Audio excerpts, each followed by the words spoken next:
Senadora Susana Correa, muy buenos días. Ministro Londoño, buenos días para usted, para toda la mesa de trabajo y para toda la audiencia que nos escucha. Bueno, señora directora del Departamento de Protección Social, ya tiene usted suficientes problemas. Ha hecho una tarea, pues, sin fatiga, porque quienes la conocemos de cerca sabemos de cuál es su capacidad de trabajo.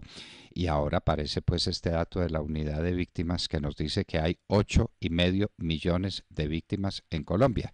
Si eso fuere así, apague y vámonos, porque no alcanzará el presupuesto nacional en muchos años para pagar la indemnización a todas esas víctimas. Senadora, ¿cómo va su gestión en estos 100 días del gobierno del presidente Duque en uno de sus temas más sensibles, que es el de la prosperidad social? Bueno, doctor Londoño, mire, yo quisiera empezar por allí, por ese tema de las víctimas. La unidad de víctimas, como usted lo dice, tiene registrada o ingresada, si se puede llamar así, el 8.700.000 víctimas.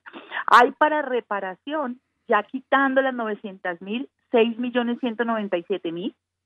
¿Qué está sucediendo hoy, doctor Londoño, que a mí me preocupa? Y lo he dicho varias veces, y es que la unidad de víctimas tiene un presupuesto anual de 1.8 billones de pesos, pero de ese 1.8 billones de pesos, en la gran mayoría, alrededor más de 900.000 millones de pesos, se nos están yendo para ayuda humanitaria y no para reparación de víctimas. A reparación de víctimas en el año pasado solamente tuvimos 500 millones, en este año vamos en una cifra similar, como 509.000, y el resto se están viendo en otras cosas diferentes a la reparación, cuando realmente la víctima lo que quiere es esa reparación.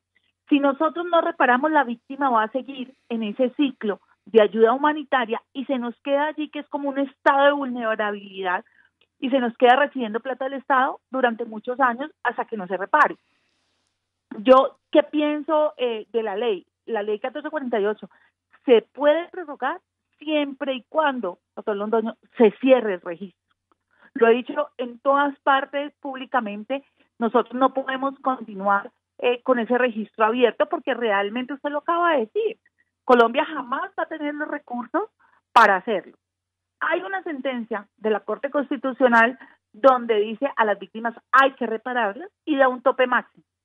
Lo que queremos es revisar en este cuatrenio a cuánto podemos llegar y con cuánto, porque eso es un tope máximo, pero no obliga a que se dé ese tope máximo.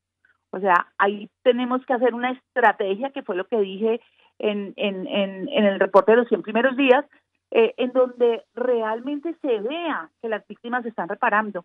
Yo pienso que si hacemos la cuenta, eso da más o menos, teniendo un promedio como el que dijo de más de 20 millones de pesos, eso llega a dar alrededor de 120 millones de pesos. Eso nunca lo vamos a pagar. Entonces, yo creo que las víctimas son conscientes de eso, no hay más recursos, el gobierno tiene un déficit grandísimo en el Estado para los servicios sociales y para todo. Entonces, puede que aumente algo ese presupuesto de las víctimas, pero no suficiente para que acabemos de pagar en menos de 50 años, en menos de 60 años. Entonces, ese es un problema. Yo pensaría que las víctimas lo que quieren es que las reparemos ahora, la plata que sea, pero que se las entreguen ahora y no dentro de 60 años, que no se sabe cuál va a ser la situación de ellos.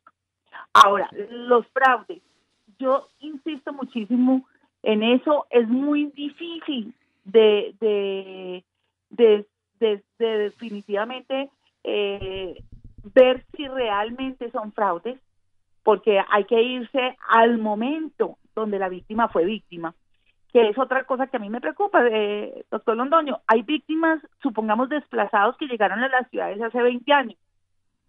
Hace 20 años están recibiendo ayuda humanitaria. Hace 20 años no pueden estar solamente con la ayuda humanitaria, debe haber gente que ya se ha conseguido un trabajo, que ya debe tener una estabilidad laboral, y ellos siguen todavía recibiendo esa ayuda humanitaria, y muchas veces lo que hacemos es que le quitamos el cupo a esos que están llegando, que verdaderamente no la tienen, por dársela a todos los que están registrados. Pues yo creo que ahí hay varias cosas para hacer. Vamos a tomar este término de año y los 2 primeros meses del año entrante para organizar la casa y para definir cuál va a ser la política de víctimas de este cuatrenio y de este gobierno. Ex senadora Susana Correa, directora del Departamento de Prosperidad Social, ¿quién califica a la víctima de víctima? Porque se puede comprobar que el señor se llama como él dice que se llama, que está en el Sisbén o que no está en el Sisbén, que está casado, que tiene hijos, todo eso se comprueba. ¿Quién comprueba y quién decide? ¿Es una sentencia? ¿Es un acto administrativo? ¿Es qué? El que dice que ese señor es víctima. Mire que en Colombia, como en muchos países de América Latina, la migración del campo a la ciudad es un fenómeno sociológico, pues que ya lo anunciaba Previch hace 50 años o 60 años.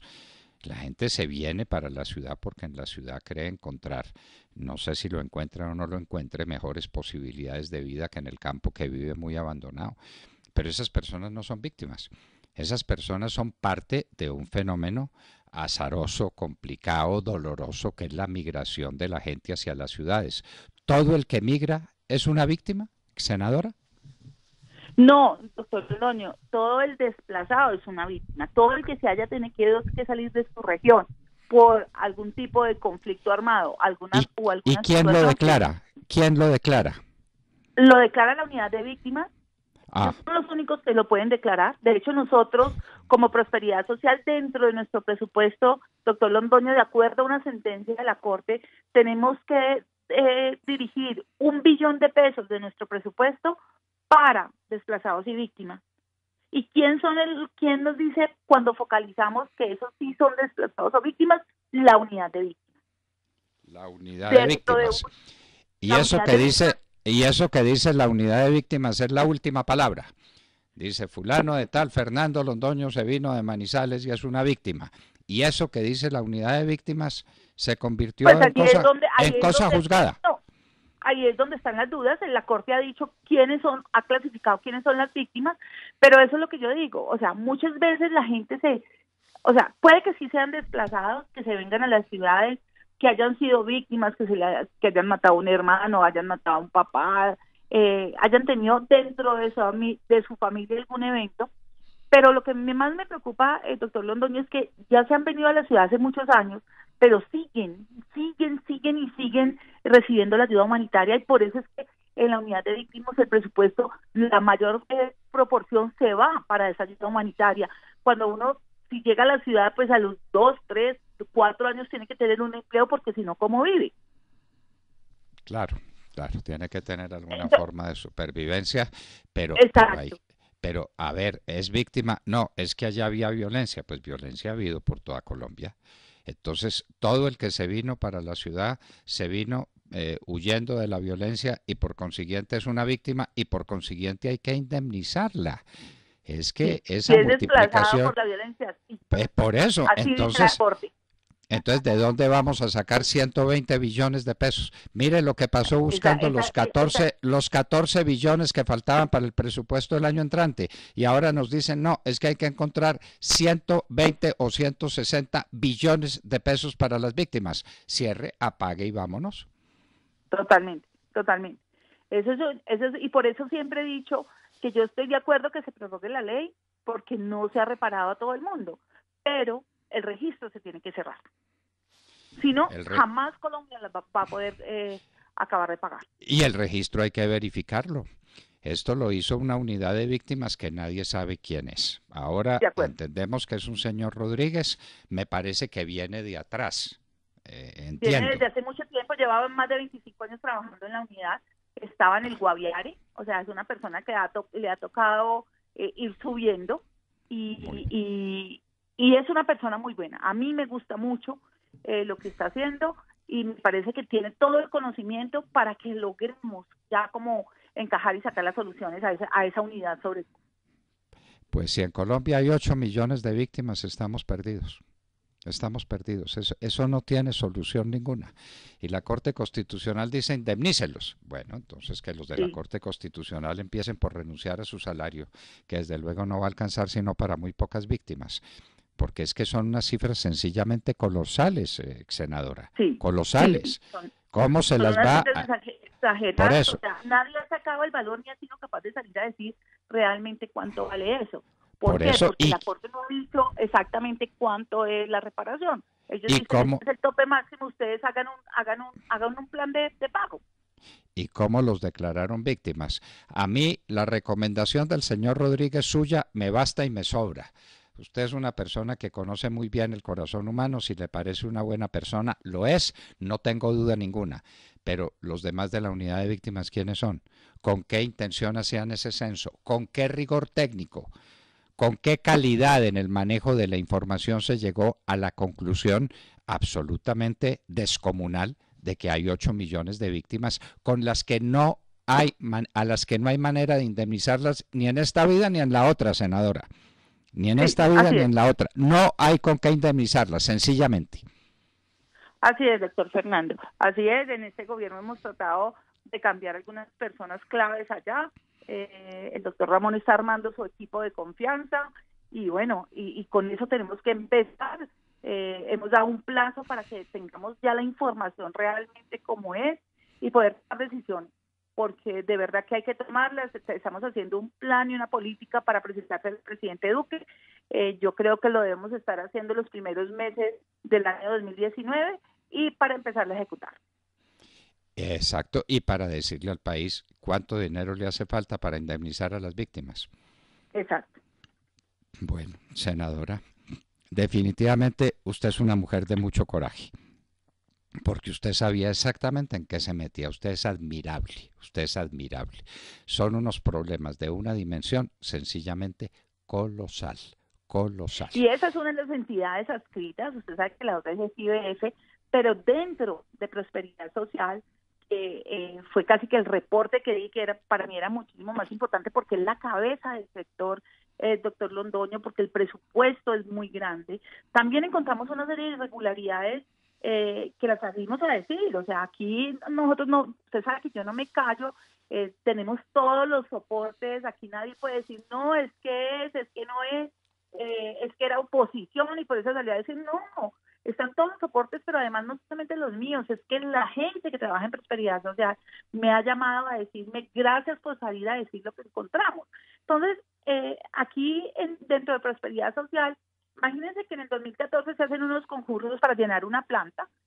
Nosotros tenemos hoy de planta 1.414 cargos, de los cuales hay ocupados 1.206, pero al lado de esa planta encontramos y puedo seguirlo diciendo, una planta paralela con 778 el día que entramos. Cuando hicimos el empalme era un poquito más, habían ido venciéndose contratos y lógicamente no reemplazando. Entonces, el día que entramos habían 778 cargos de prestación de servicio. Esto no lo estoy inventando, ahí está, pero además con un estudio que estamos haciendo precisamente para saber exactamente para dónde vamos y qué es lo que queremos, encontramos que de esos 64 grupos internos de trabajo, hay casi que 20 que tienen dobladas las funciones. O sea, no es ni siquiera que es que hay en esos grupos internos de trabajo tienen la mitad del trabajo que tienen que hacer, no. Están doblando, 20 grupos internos de trabajo tienen dobladas las funciones. Entonces sí es una nómina paralela. Pero además de eso, en su gran mayoría, las personas que están contratadas no tienen todas las funciones para hacer al día. Entonces hay gente que no va, hay gente que no trabaja, hay gente que no aparece ni sabemos dónde está, hay gente que no va a la oficina y lo que queremos es precisamente ir tomando las medidas pertinentes para poder ir dejando. Nosotros necesitamos recursos, doctor Fernando, para sacar a la gente de la pobreza. Y yo no puedo seguir con tantas personas realmente haciendo nada. ¿Qué pasó? Eso en el 2014 empiezan a entrar esas personas, antes no habían, antes había un grupo determinado, en el 2014 contratan a 358, pero en el 2018 ya tenemos casi que 800. Entonces ahí es donde uno se da cuenta que realmente es una nómina paralela, de los cuales sí, yo entiendo que tengamos que tener por lo menos máximo 200, 290, pero de ahí no voy a pasar. Y si son muchísimo menos, pues con mayor razón serán muchísimo menos. No vamos a continuar con unos gastos de funcionamiento doblados, en donde las responsabilidades y las funciones también están dobladas. Eso fue parte de lo que encontramos.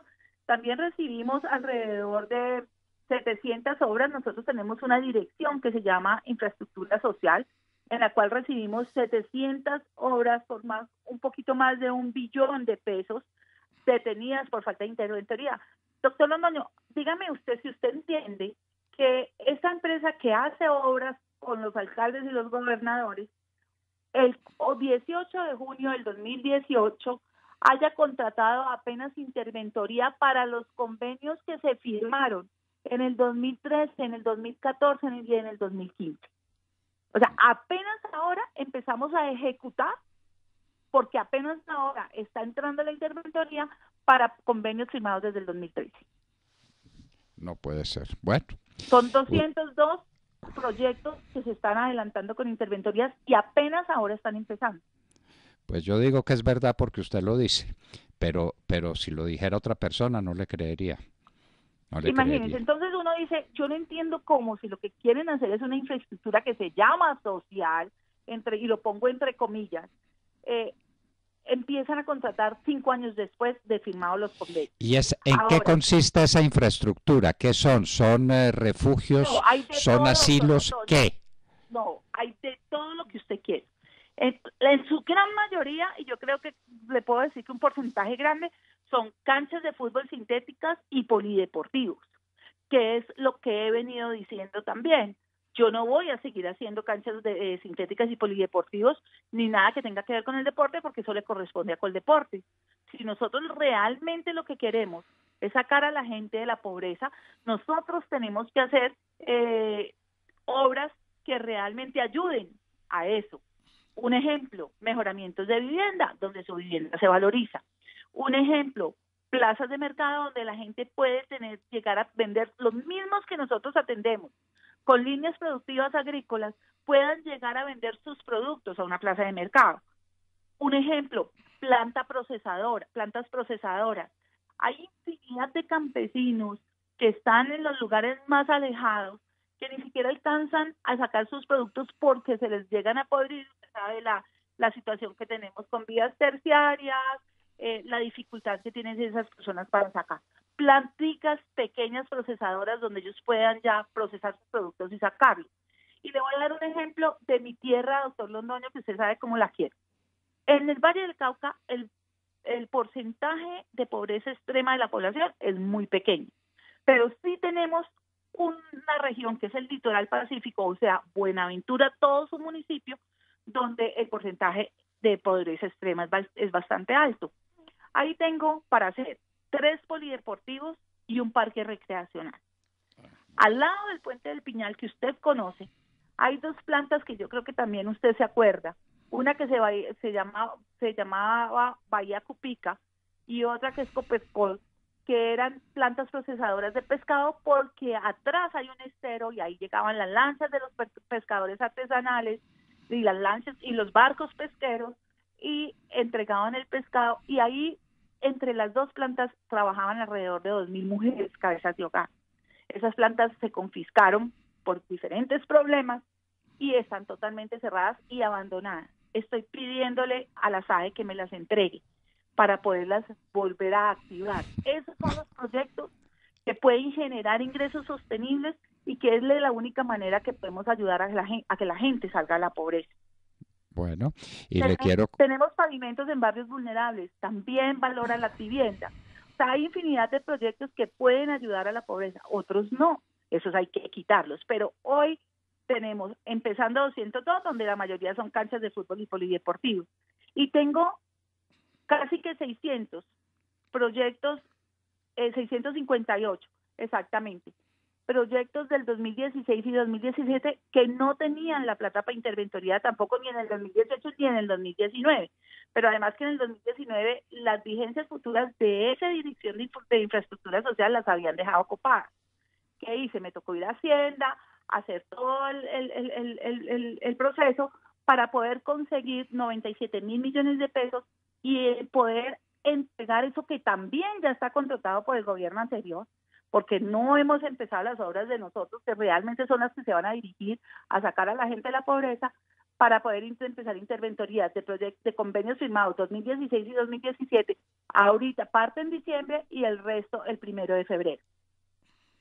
Bueno, senadora, le soplo al oído que Fonsecon, que es el Fondo de Seguridad y Convivencia que está destinado al orden público y a la seguridad nacional, está dedicado también a construir obras de la naturaleza que usted dice que se están construyendo.